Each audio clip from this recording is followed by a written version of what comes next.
Blessings in the name of the Lord Jesus. Welcome to Paraclet TV, making disciples through the power of the Holy Spirit.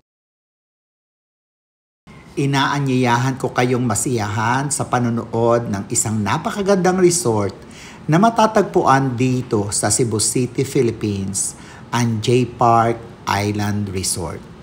At habang nasisiyahan ang inyong mga mata, ang inyo naman pong mga tenga at puso ay matuon sa mensahe na inihanda ko para sa bawat isa sa inyo upang lalong tumingkad ang inyong pananampalataya sa Panginoong Jesus.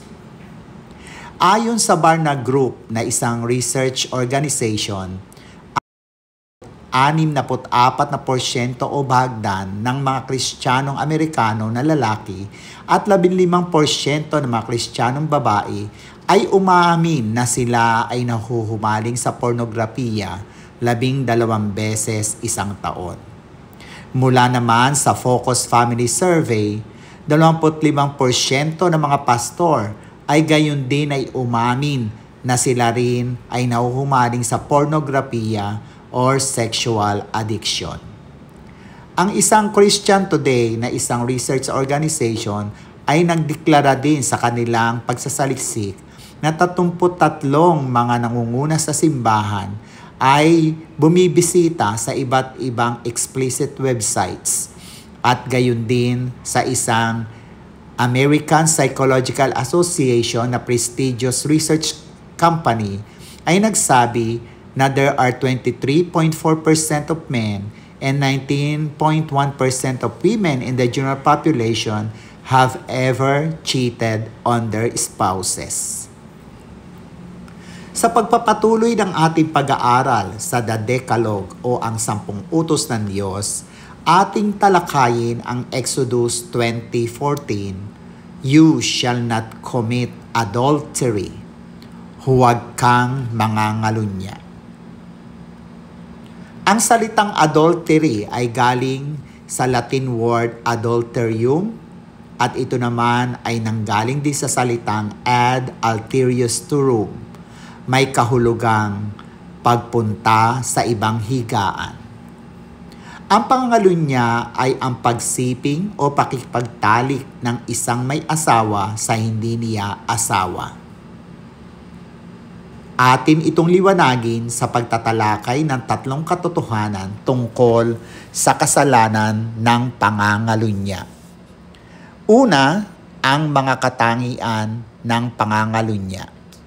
Itinuturing itong kasumpa-sumpa, walang katwiran, ang katanggap-tanggap sa extramarital sex. Nasisira nito ang sagradong kasal, maging ang buong pamilya. Ang nagdurusa ay di lamang ang mag-asawa kasama ang kanilang mga anak at mga kamag-anak. Sa panahon ng mga patriarka tulad nila Abraham, Isaac, Jose, ay itinuring na itong heinous crime o kasuklam-suklam na krimen. Dahil ito ay gawa ng laman, ang sabi ng Galatians 5:19, hindi maikakaila ang mga gawa ng laman, pakikiapid, kahalayan at kalaswaan at marami pang iba. Nang ang asawa ng hari na si Potifar ay nahumaling kay Jose, isang patriarka na anak ni Jacob, na ilang beses siyang ayain na siya ay sipingan, ang wika ni Jose mula sa Genesis 39 verse 9, at ipinamahala niya sa akin ang lahat sa bahay na ito, maliban po sa inyo na kanyang asawa. Hindi ko po magagawa ang ganyang kalaking kataksilan at pagkakasala sa Diyos. Maliwanag mula sa winikang ito ni Jose na noon pa man sa panahon ng mga patriarka ay napakalaking kataksilan sa Diyos at malaking pagkakasala ang pangangalunya. Sa bagong tipan mula kay San Pablo sa unang Corinto 6:18, iwasan ninyo ang imoralidad.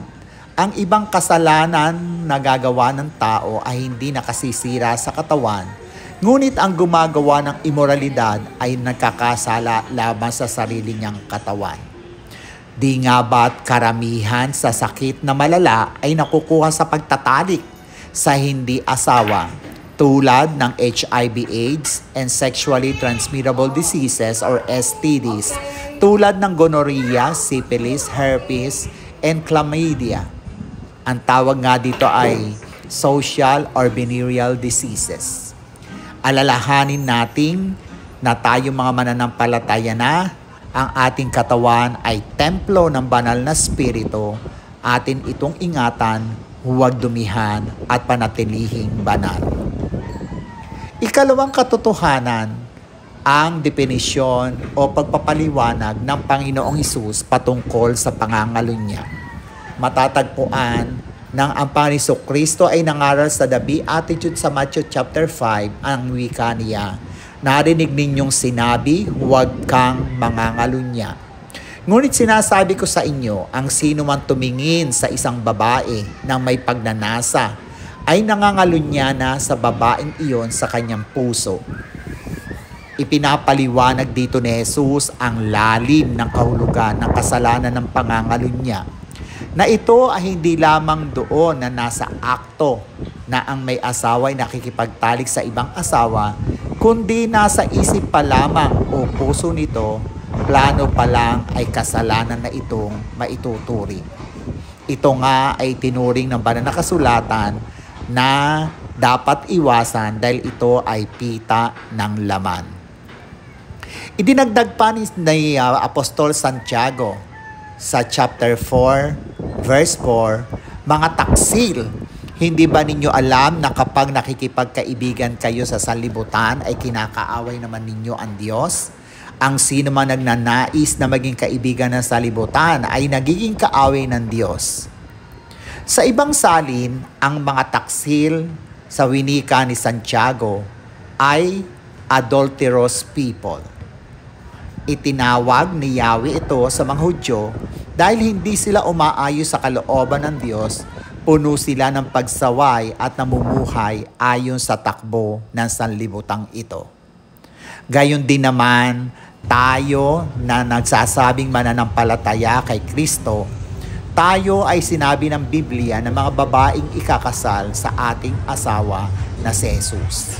Kaya nga kung tayo ay nahuhumaling pa sa takbo ng mundong ito, tulad ng bisyo, kalayawan, imoralidad, kayabangan at iba pa, sa makatuwid bagay, tayo rin ay nangangalunya. Ikatlo, ano ba ang parusa sa kasalanan ng pangangalunya? Sa panahon ni Moses ay maliwanag ang utos na ibinigay sa mga Israelita. Atin ito matatagpuan sa Deuteronomy chapter 22 verse 22. Kapag ang isang lalaki na huling kasiping ang asawa ng iba, pareho silang dapat patayin. Sa ganyang paraan ninyo aalisin ang ganitong uri ng kasamaan sa Israel. Makatutulong din na malaman na kaugnay ng ating pinag-uusapan na ang batas na ibinigay ni Yahweh kay Moses ay may 4 na kailangan. Una, ang parusa ay para sa lahat na nagkasala, mayaman man o mahirap, mataas man o mababa sa lipunan, Israelita man o hindi. Ikalawa, ang parusa ay isinasagawa sa harapan ng mga tao para maging halimbawa at warning sa kanila.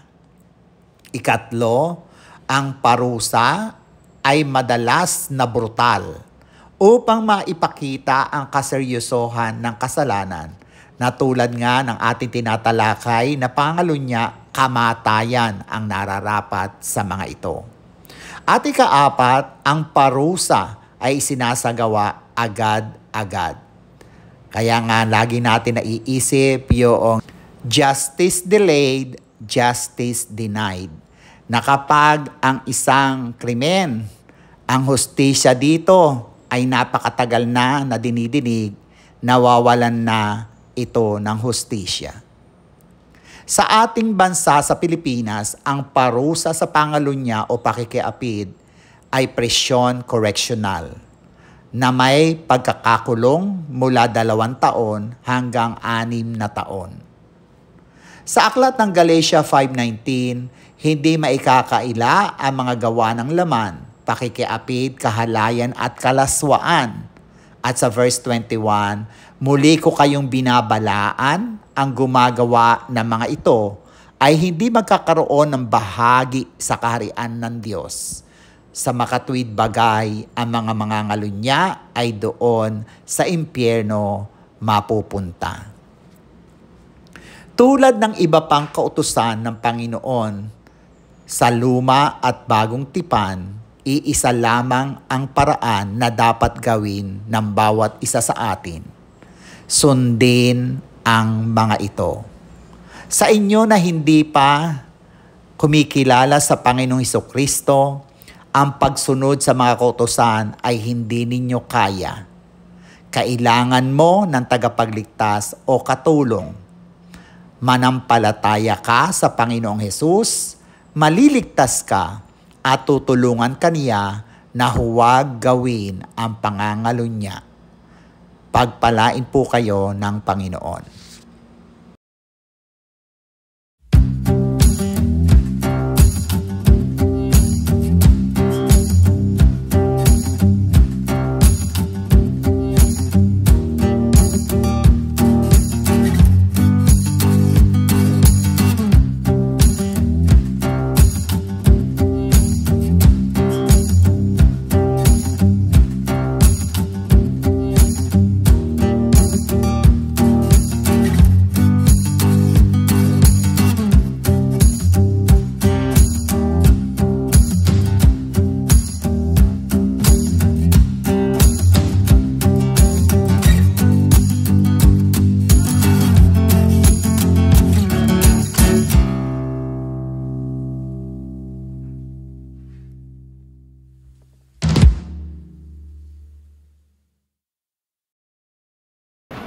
Share Jesus. Subscribe and share Harapet TV. Go, go, go.